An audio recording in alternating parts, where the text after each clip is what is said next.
আসসালামু আলাইকুম ওরহমতুল্লাহি ওয়াবারাকাতুহু। আপনারা সবাই কেমন আছেন? আশা করি সবাই ভালো আছেন।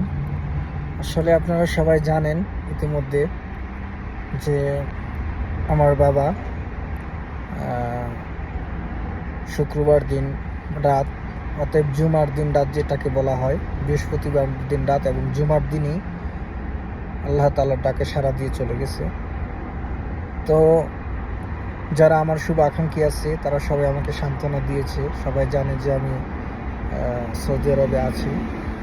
তো আপনাদের কাছে একটা কথাই বলতে চাই, আপনারা সবাই আমার বাবার জন্য খাস করে দোয়া করবেন। দোয়া চাওয়ার জন্যই আমি একটু আপনাদের কাছে আসছি। আসলে বাবা নামের যে বট গাছ সেটা তো আর নেই, তবে যতই কষ্ট হোক সেটাকে মানায় নিতে হয়। আসলে আমরা যা ভাইয়েরা আছি, বোনেরা আছি, আমরা ভাইয়েরা বোনেরা কখনো ভাবতে পারি নাই যে এত তাড়াতাড়ি আমরা বাবাকে হারাবো। আপনারা এটাও জানেন, আমি যখন বিদেশে আসি, সৌদি আরবে আসি, এর 10-15 দিন আগেই আমার মা মারা যায়। তো আমার বাবা মার জন্য সবাই খাস করে দোয়া করবেন। বিশেষ করে অনেকে আমাকে জিজ্ঞাসা করছেন আমার বাবা অসুস্থ ছিল কিনা। আসলে বাবা অসুস্থ ছিল না, হঠাৎ করে হার্ট অ্যাটাক করে মারা গিয়েছে।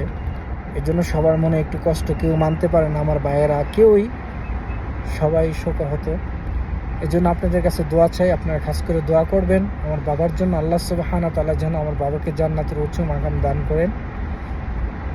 দোয়া চাওয়ার জন্য আপনাদের সামনে আসছি। আমার এলাকার যারা ভাই ব্রাদার আছে, ওলামায়ে কেরাম আছে, তারাও আমাকে সান্ত্বনা দিয়েছে এবং যথেষ্ট পরিমাণ দোয়া করেছে। তাদের কাছে আমি কৃতজ্ঞ। আমার বন্ধুবান্ধব সবার কাছে আমার কৃতজ্ঞ।